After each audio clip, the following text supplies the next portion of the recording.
I need to do the disclaimer for her as well? Just the date, her name. Okay, and we're good. All right. Can you state your name and the date? Is it 9/19? 2018? I don't know. September 20th, 2018. Okay, it's the 20th. Okay, all No, right. it's the 19th. I think it's 20th. Okay, it's the 20th. Okay, all right. Well, my name is Cassandra Hayworth, and today is September 20th, 2018. Could you spell your name? I don't have one of those. Spell your name. He called you lame. Oh, I don't know. It is Cassandra. Last name is Hayworth, Hayworth. Okay. What do you do for Teen Challenge? I am the intake coordinator. Could you say that I'm Cassandra Hayworth? You know your name. I'm Cassandra Hayworth, and I'm intake coordinator. For Freedom House. All right. Okay. My name is Cassandra Hayworth, and I'm the intake coordinator at Freedom House Adult and Teen Challenge. What life events led you into the Teen Challenge program? Well, I was a meth addict for 13 years, and I had lived a life cycle of abusive relationships and just in and out of the streets, and ultimately being homeless and not really knowing what else to do with my life, and I needed to be saved.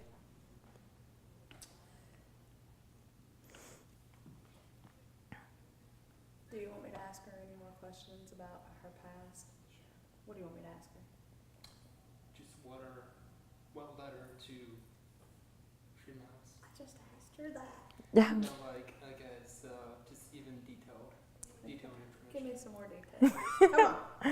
Okay. Like who told you about Freedom House, to your application process, to what was your feelings when coming to Freedom House? Okay.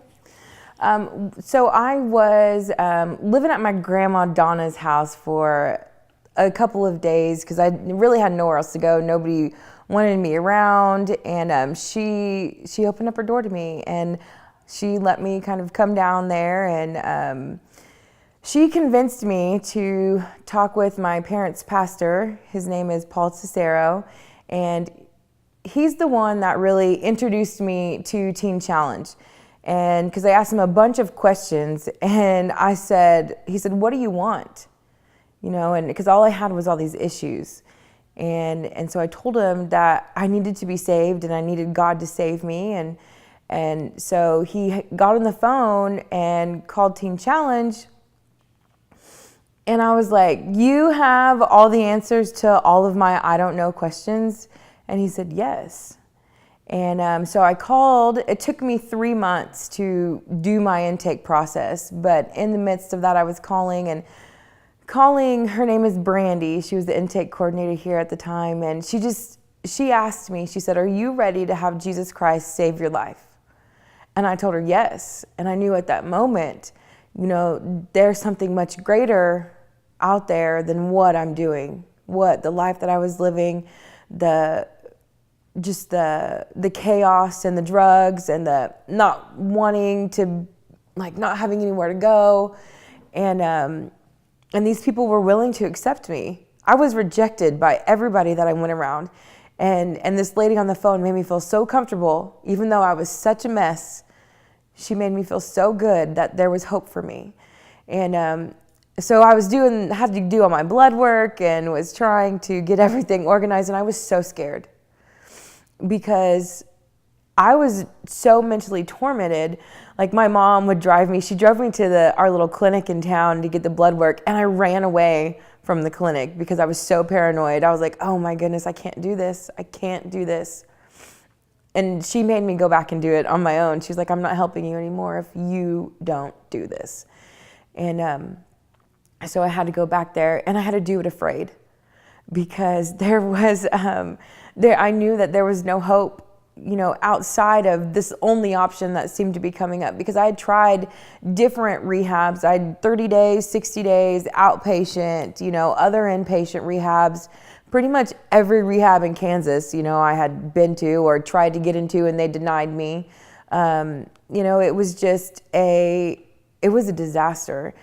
And so I had to do check-ins, like call me. I think my days were Monday and Fridays or something, and I lived at a hotel. And so I was like, okay, I have to call this lady every Monday and Friday, and I have no idea how I'm going to do it, but I did. And then it came to a point where it was time for me to come into the program, and I needed to go to detox. And because it ultimately, it would have not been good. Other times I'd come down and I had seizures, or I got severely sick, or I would just sleep for days and days and days and days. And so each come down had been a little bit different. So I knew I needed to go somewhere before I came to the program. And so my mom took me to a detox center, and I stayed there for 5 days, and the lady was like, well, are we going to sign you up for our program? And I just kept telling her no, and she was like, well, what are you going to do? And I'm like, I'm here until my mom and my dad come down and pick me up for the program down in Oklahoma. And they I guess they were okay with it. So I was there for 5 days, and it was the first time that I had come down and there wasn't anything drastic that happened. It was like peaceful. It was wild. And then I got here, and I walked into the doors to meet Miss Brandy and to do my intake process, and I just had total peace come over me. And it was a feeling that I had never felt before, because I knew that my fight was over. Like, I no longer had to worry about where I was going to go to sleep. I didn't have to worry about when I was going to get my next meal. And it was over. So my intake process, when they had me sign that paper about the not coming to pick up your child if they leave, my dad was so serious when he signed that, and he said, I will not come pick you up. Do not come home. We will not help you. And to know that my family was that serious when they dropped me off that day, I knew that this was really my last chance, because they have done so much for me when they didn't have to. And in reality, all they were trying to do was keep me alive, but they didn't know how to help me anymore, because I was so far messed up. And so that enters into my first day here. So how did your spiritual walk develop within the program? My spiritual walk in the program, I came in at like 0. I actually came into the program a Mormon, because I was searching for a change so bad before I got to Teen Challenge that I was asking anybody questions. Anything that helped change their life, I accepted for myself, because I wanted something different so bad. And it worked for other people, so why couldn't it work for me? And so I came in a pretty big delusion of reality, not only of my life, but the spiritual life, just, totally no understanding of how to have a relationship with God, none at all. And so when I began to do the schoolwork and read the Bible reading sheets, and it took me through the New Testament, it just flooded my mind of just a whole new world. I realized that everything that I thought I knew in life, I was totally wrong. And the schoolwork and the teachings that our leadership gave, it showed me how to know the truth of my life, know the truth of God, and know the truth of my family, and help me get in alignment with everything. And my first encounter, with God, I will never, ever, ever forget. And Pastor Karen and Miss Love, they had prayed for me, and that was a moment that I knew that this was real. I was like, oh my goodness, nobody will be able to take that from me. Nobody will steal that away from me, because that when God showed up for me. And that day I was like, okay, I need this more than I need anything else in my life. And so I decided I was all in. I didn't have anything else to do. I had nowhere else to go. The life that I came from, I didn't want to go back to there. I had no other option except from here to move forward. And so I made a decision, like, I'm not going back. There's no other options for me. And I made that decision pretty quick within my first 2 weeks of being here. What was the moment that you knew that you wanted to stay and work for Teen Challenge?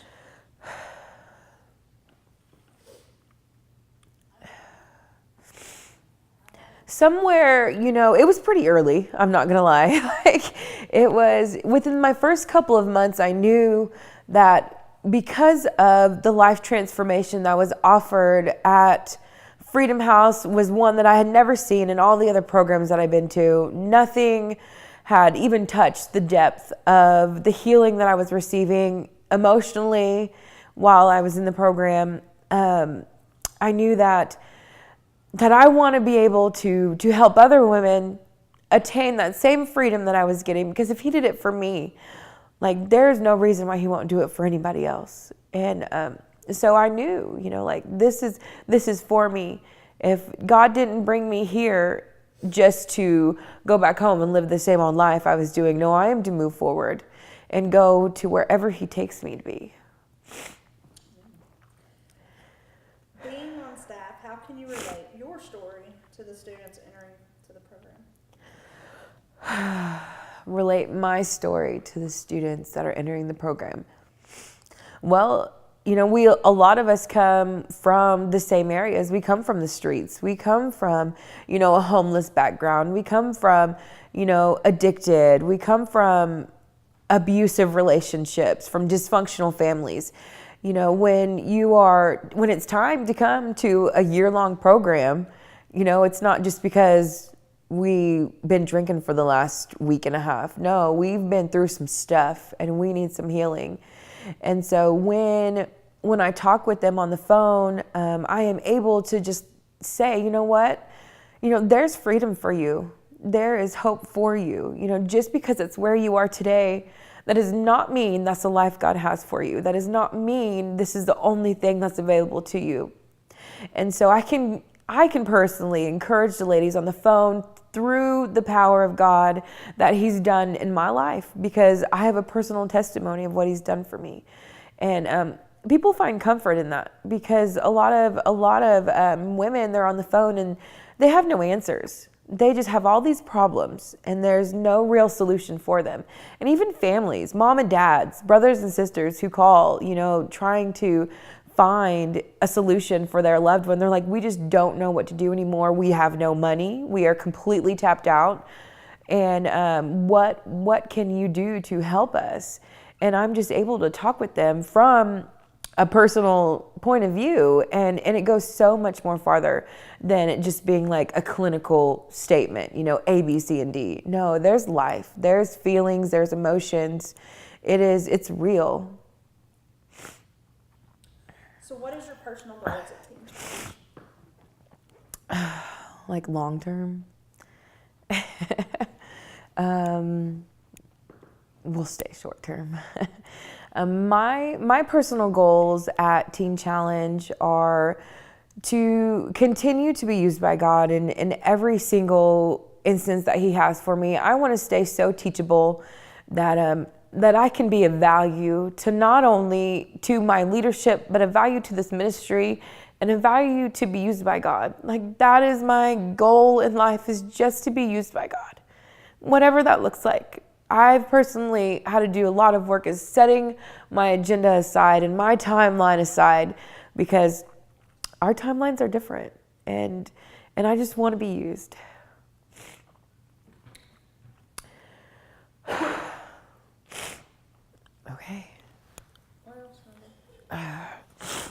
She cries a lot. Every time. Time. Every time. I just cry. You just told this story. You think this Oh, we. should have seen last time we Oh, I know. Oh. We could have just told the same story last night. It's She like cried. 5 times. Where's the tissue? I'm sorry, I can't handle it. I was like, here, let me put these tissues aside. Well, when you are passionate about what you believe in, there's no taking that away from you. And it's powerful. So, last question. Sum up your life before, during your program, and after. Do you want me to talk about my kids? About how they're here with me now at all, if even? I didn't say anything about them at all. Yeah, we can do that briefly. And then I want you to sum up the program before, after, during, and then your staff here. Like, sum it up, what it means, and good A stuff. summary of your life. To- Just quick synopsis. Yeah. Well, okay, let's leave my kids out since I haven't talked about them at all yet. That's cool. We don't need to throw them in there. Okay, so That's off. it's just going to be a quick. So, like, my life was this. It was chaotic. Blah blah blah blah blah. It's gone like this. Now I'm staff at Team Challenge and da da da da da da. That work? Yeah. Let's get her talking about our kids. Oh, you do want Do to? you want to talk about our kids? You do want to? Briefly. Okay. All right.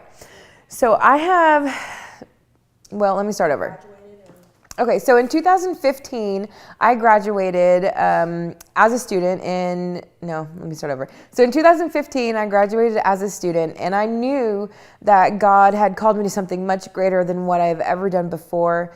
And so I chose to do the Emerging Leaders program, and it was shortly after that I was actually hired to be a staff member here at Freedom House. And I started out in the education program and really learned how to navigate the entire curriculum system so I could help these ladies through the classroom, because so much freedom comes in the education and in the classroom, and they find their relationship with God in there. And it was a powerful experience in my life just to be used in that moment to help somebody else understand what God's trying to tell them through their schoolwork. It was cool. And so after that, I don't really know how long I worked there.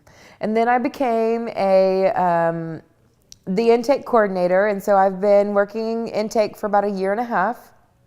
Oh, I forgot to talk about my your kids. kids. I'm like, They got. We were going to the kids. Confused girl. I know. I confused myself. You Okay. need another cry break. You got No. 4 more. I got 4 more. You took 1. Okay. Now I just need a fan break. Oh, okay. Picture behind Stephanie of water. You want looking down to see Yes. Just okay. the Holy Spirit. Yes. Yes. Yes. Yes. like a bird. Okay, so in the midst of that, working for Teen Challenge down in the education department, my family, they were really, really reserved in allowing me to have visitation with my children during the first year after completion of my program, because my life was so chaotic. They didn't know, how real was this? How long is this change going to last? Is it for real this time? Because I've said a lot of things and I've made a lot of promises, and it never held up. And at that point, it was no longer about me. It was about raising my children and giving them a good life. And it actually took a complete another year after completion of my program for my parents to even really be comfortable with allowing me overnights or seeing them on their school breaks, because they still lived in Kansas while I was down here in Oklahoma, and so we traveled back and forth. And when I was able to start, having the visits with the girls, I just knew, stay faithful, stay firm in where you are, because this is just a season. And it was not my parents' intentions. They didn't want to have to keep my kids away from me. They didn't want to have to raise my kids without me. But when you're an unsafe parent, grandparents have to do whatever it takes so that child can have a good life. You know, to the Let's stop right there. Could you okay, say, perfect. I have 2 kids. Oh yeah. 2 daughters. Names are, ages are. Okay. And then they're with me here in the program, or staying at Freedom House. Yeah, So, yeah, and we live here on site. Yeah. Okay. So I have 2 daughters, Aaliyah, she's 9 years old, and Kiana, she is 7, and we live here at Freedom House. Boom. Hashtag. Awesome. Okay, now do your paragraph. Now do my paragraph. Let's do that. Your paragraph's so hard for me. I'll just keep talking and talking and talking and talking. I will. Like, you're gonna have to give me bullet points.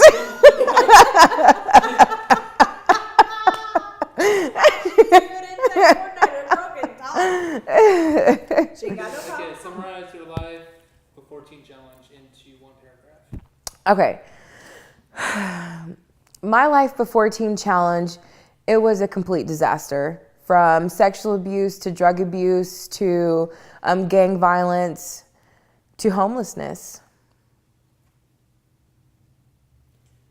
Okay, some of your life when you first walked into the doors at Freedom House. Yes. I was so mentally tormented by the time that I got to Freedom House. I did not know what was real and what was not real. I had made up so much stuff in my mind, but yet it was so realistic to me, just the effects of the drugs that it's had on me. I was broken and I was lost and I was confused. I was hurt. I was very hurt. Okay, now take that same paragraph and tell us, what was your life like when you met God in the program? Okay. Quiet on the side. Yeah, what are y'all doing? Taking out the trash? Ladies, it's too loud in there. Okay. All right. So when I met God here at Freedom House, like my life was radically changed, and I began to have hope. I began to have joy. I began to realize that there was different options for me. I no longer had to go back to the streets, but yet if I stayed faithful, God would give me a brand new life, and I wanted that. So I began to become faithful to Him and want to be in a relationship with Him and desire that. Cool. Sum up your paragraph, what your life looks like now. What my life looks like now. Yeah. All right. So my life today, it's pretty awesome. It's a really good life. I like to tell people that we live a good life. So my girls go to school here in Shakota in 3rd grade and 2nd grade. And then when they're at school, I go down to the intake office and I just began. Let me start over. So when I come into work at Freedom House, I just really begin to what do I do at work?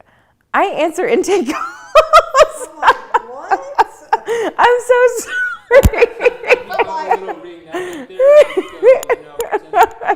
Yes, hello. Thank you for calling Freedom House Adult and Teen Challenge. This is Cassandra. How can I help you? You know, I say that a lot during a day. And it is people that I connect with on the other ends of the phone. I talk with them and give them the same hope that was given to me before I came into the program, because they need answers. They need to know that there is hope for their loved one, and I am able to be used by God in that way to let them know, like, hey, they're not too far gone to be saved, and God loves them more than the world does, and we want those that nobody else wants. We will take them. So I'm able to give them hope on a regular basis. Okay. One last question. Can you summarize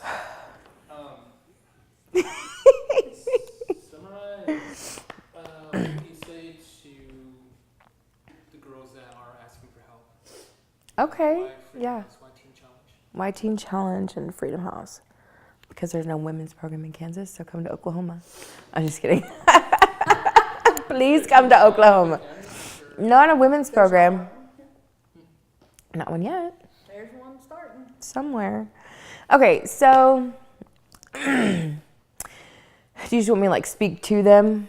Like if you are lost and broken and looking and desiring and ready for a change, please do not hesitate to call us. Freedom House is an adult women's program where you can come and you can find comfort and peace and what is that other word I use? I don't know, but the FedEx guy's fixing to walk in. Oh. Okay. Doesn't FedEx know that we're taping today? I'm just kidding. That was your job. Oh, I missed it. I messed it up. How about Mariah? How have you seen her in Yeah, step by step? because she's fixing to graduate. It's the Mariah? Okay. Did she talk about how rebellious she was in her testimony? She didn't? No? Okay. I mean, not rebellious, no. She's, What did she talk about? Because I don't want to say something that she didn't say. well, we really didn't talk about her program. Okay. So how about I'll just say something vague. Okay. Is he coming in? Yeah, like he parked just a few minutes Yeah, ago. I mean, we can pause and let him in.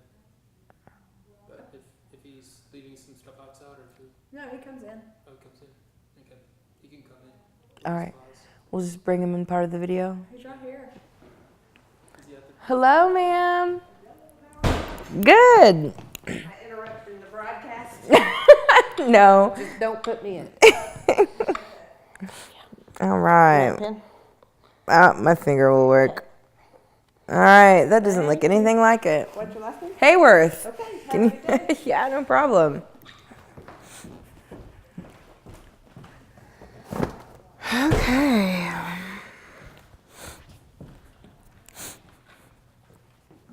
Oh my.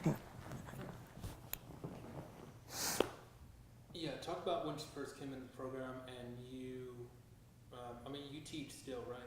No, not anymore. Okay. Talk about your first, like how you saw the girls treating her when she first walked in the program, to all throughout the program, how she progressed to becoming a free religion. Okay.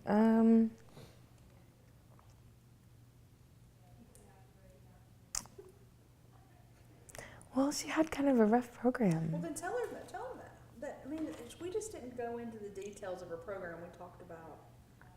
I mean, Can I just say, like, watching her transformation throughout the program and just seeing her, because there was a pivotal moment, you know, where she really did choose to go after God, and that's really when, you know, like she was playing games in the beginning, but I don't want to talk down, you know. She played games for a long time. I mean, you can say, if you want to rush on that, just say there were some tough times that she had to face and she overcame. Yeah, perfect. Stuff like that. That's good. Okay. So, she did talk about her grandma dying while she was here. okay. Okay. So in watching Mariah be a student at Freedom House Teen Challenge, it has just been amazing to see her grow into the woman of God that she is becoming. You know, watching her come into the program just broken and confused and not really ready to surrender completely her life to God. You know, there were some tough choices throughout her program that she had to make. And in that, she did choose to follow after God. And when she really dove all in is when the pivotal moment in her life really took place. And she began digging into wanting to have a relationship with God and just really cultivating that and becoming a leader around the house and having different responsibilities and to where she is today, you know, in the Emerging Leaders Program. It is just wonderful. And she has, you know, just, how can I help you? You know, what can I do for you today? And she's just eager to learn and to do many things. And she's come a long ways in this about, what has it been, a little over 2 years, maybe a year and a half, I don't know, to get that part out of there. So there you have it. Good with that? I hope that's Boom, okay. son. Boom, hashtag. Boom. Yeah.